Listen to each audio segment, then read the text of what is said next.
अस्सलाम वालेकुम जी। आज हम बात करते हैं स्नोबॉल की। इंट्रोडक्शन देखते हैं स्नोबॉल है क्या। स्नोबॉल अगर हम स्टैंड फॉर देखें, ये पहले ही MCQs बनेगा हमारे पास, ठीक है। पेपर के हवाले से भी अहम होगा कि स्नोबॉल जो है हमारे पास, ये स्टैंड फॉर है जी string oriented symbolic language. It is special purpose language for string manipulation और हैंडलिंग। कि जो स्ट्रिंग्स होती है ना, यानी कलेक्शन ऑफ डाटा, उसको हैंडल करने के लिए या उसे तरतीब लगाने के लिए इस्तेमाल किया जाता है। ये इस पर्पस के लिए यूज़ होती है। ये जो है वो हमारे पास इसका पर्पस भी आपको पता चल गया। और ये इसकी जो है डेवलपमेंट जो है, मतलब कि इसको ईजाद कहाँ और कब किया गया था, ये भी अहम है। तो it was developed in 1962 at the Bell labs by Farber, Griswold and Polonsky. याद रखिएगा, ये लोग थे जिन्होंने डेवलप किया था इस लैंग्वेज को। It was created out of the functions of working with the language of that time because they required the developers to write large program to do a single operation.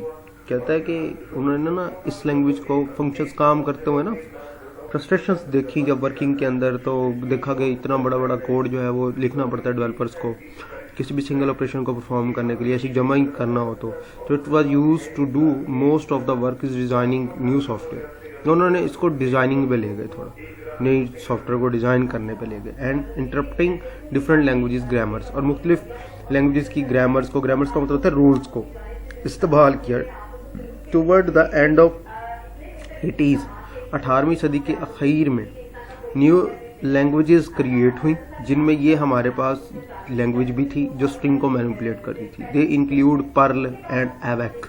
Perl एक language है, इसके और awake इन दोनों से मिलकर ये बनी हुई थी। Unlike snowball, Perl and awake use regular expressions. याद रखिएगा, इसमें रेगुलर एक्सप्रेशंस यूज होती हैं। रेगुलर एक्सप्रेशंस क्या होती हैं? वो हमारे पास A, B, C plus minus के साइंस फॉर्मेशन में होती हैं और स्ट्रिंग पर operation perform. Today roughly 14 years after it released the language in rarely used।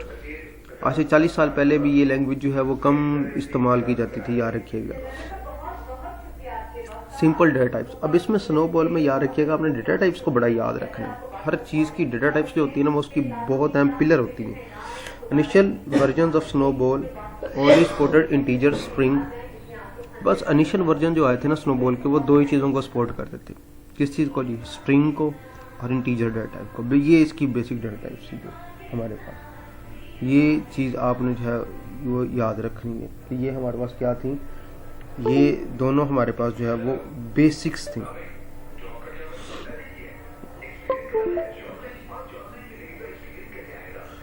अच्छा जी, नेक्स्ट हमारे पास ये है कि रियल नंबर हमारे पास originally not allowed were added language later. याद रखिएगा, उस वक्त अलाउ नहीं थे, बाद में इसके अंदर डाल दी गई थी। रियल नंबर जो इशारिया वगैरह वाले नंबर या जो बटे में लिखे होते हैं उन नंबर्स को।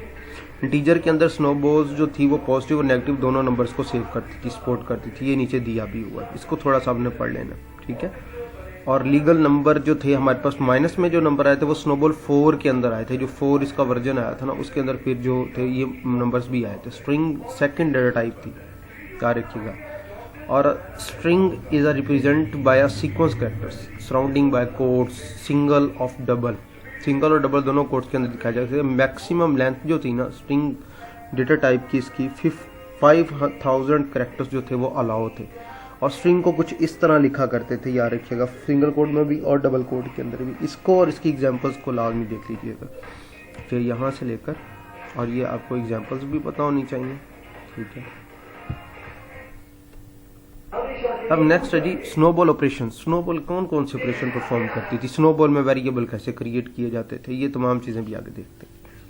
Snowball support the usual arithmetical operation. Snowball arithmetic operations को परफॉर्म करने में मदद देती थी, जैसे जमा तकसीम ज़रब हो गए, ठीक है, ये तमाम ऑपरेशंस।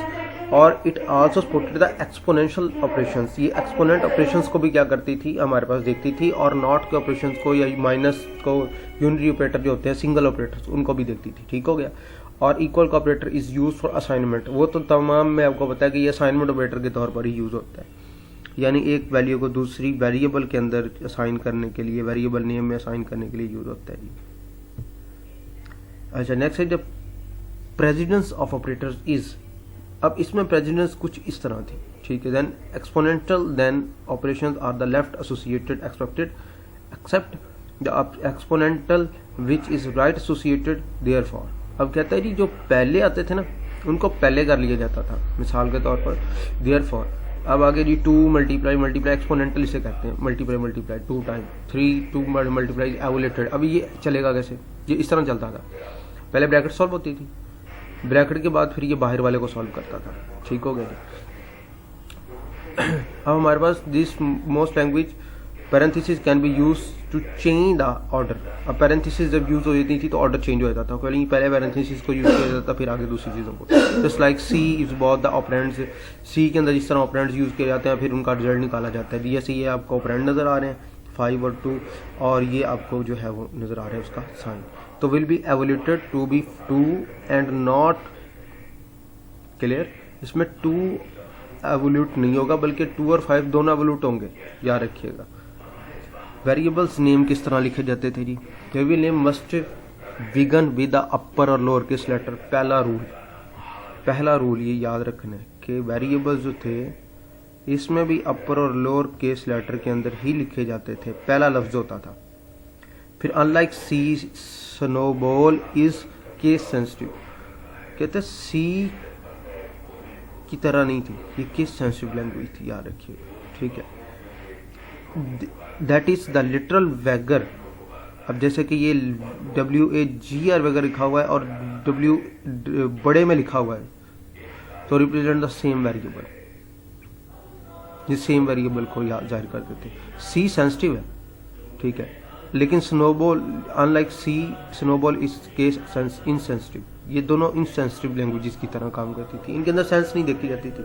W बड़ा लिखा है, A छोटा लिखा है, लेकिन वो इनको क्या करता था, सबको एक ही वेरिएबल समझ लेता था, ठीक हो गया। बस WAGR स्पेलिंग ठीक होने सेम होने चाहिए, बड़ा हो छोटा हो इससे वो रिप्रेजेंट नहीं करता था। If the variable name is more than 1 character long, the remaining characters may be any combination of letters, numbers or character period, ठीक हो गया। character period dot को कहते हैं and underscore.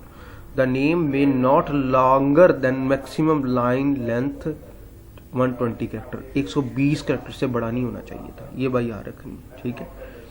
नेक्स्ट है जी following some examples of variable names, कि variables name जैसे कि वैगर, ये ठीक है क्योंकि अपर सेलेक्टर से स्टार्ट हुआ है। अब ये जो है P23 ये ठीक है क्योंकि अपर कैरेक्टर से स्टार्ट हुआ है, ये किसी कैरेक्टर से तो स्टार्ट हुआ है ना। पर क्लॉज ये ठीक है। सम डॉट, अब आप डॉट भी यूज़ कर सकते हैं, अंडरस्कोर भी यूज़ कर सकते हैं इसके अंदर, ठीक हो गया।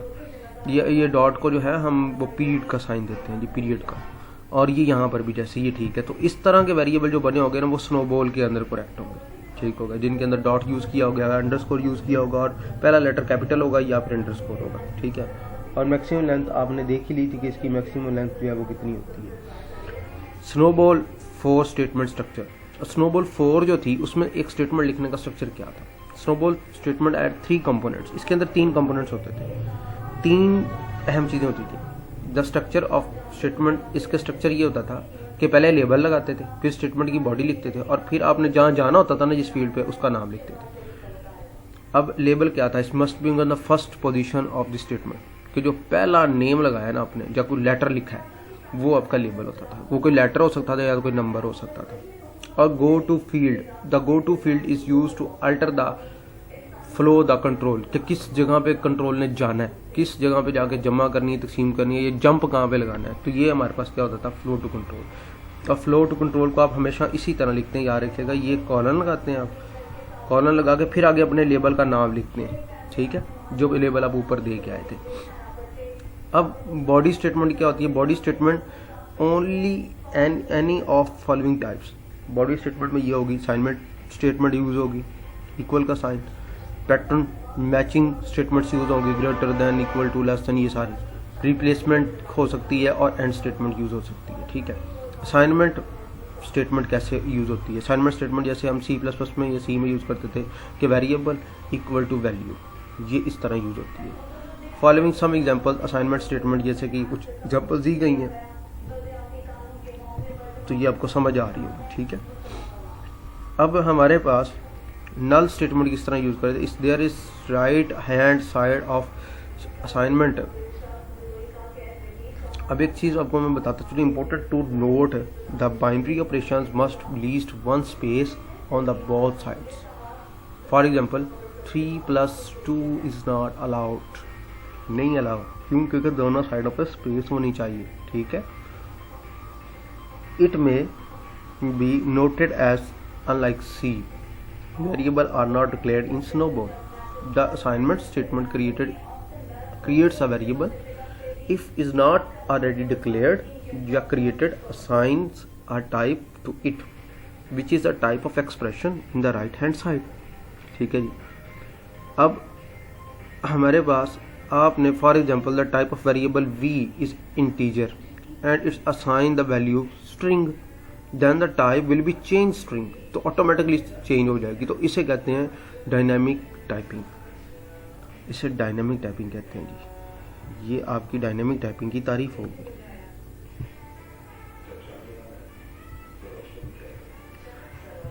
That is the type is determined run time and change during execution. अब इसमें रन टाइम में जो है आप डिक्लेयर करते हैं चीज़ को, और जब वो चल रही होती है यानी एग्जीक्यूट हो जाती है तो तब वो चेंजिंग हो जाती है, यानी कि स्ट्रिंग के अंदर चेंज होकर चली जाती है चीज़, या इंटीजर में चेंज हो जाती है, ठीक है। वेरिएबल ने चेंज हो जाना है, उसकी टाइप चेंज हो जानी वेरिएबल की। If there is nothing on the right hand, तो जैसे फ़र्ज़ करें राइट हैंड पे कुछ नहीं आपको ये नज़र आ रहा है, ठीक है, ये नज़र आ रहा है ना, this dot is dot null dot string equal, कुछ भी नहीं है राइट हैंड पे, value of null string is assign to the variable. अब ये एक वेरिएबल है, इसको वेरिएबल कहेंगे, तो इसको एक नल वैल्यू दे दी जाएगी ऑटोमेटिकली। आप कुछ भी ना दें तो यहाँ पे समझ लेंगे नल लिखा हुआ है, इक्वल के आगे यानी असाइनमेंट बेटर के आगे, ठीक है। एनी, अब आपको expect of snowball is mixing numeric and string values. फर्ज करें एक्सप्रेशन है, if a string can interpret number then numeric value will be used in expression. कि ये कुछ देखें, ये आपको कुछ वैल्यूज़ ना मिली हुई नज़र आ रही हैं कि स्टैरिक भी है, इसमें न्यूमेरिक वैल्यू भी है, स्ट्रिंग वैल्यू भी है, जैसे z हो गया, मल्टीप्लाई हो गया, 5 हो गया, ठीक है, ये इस तरह की वैल्यूज़ हैं। Now the value of -39 is 4 will be change to x। अब ये क्या होगा, x के अंदर इतनी वैल्यू क्या होगी, शो होगी हमारे पास। ऊपर 10 था, नीचे 5 था, -z था। अब z का क्या सीन है ये तो मुझे भी नहीं पता, इसको देखेंगे इंशाल्लाह कि z में क्या है, क्या था पड़ा हुआ, किसको माइनस कर रहा है z में से। अच्छा जी, SNOBOL was designed mainly for manipulating and different type of languages, ठीक है जी। नेक्स्ट लेक्चर में इंशाल्लाह अगला पढ़ते हैं।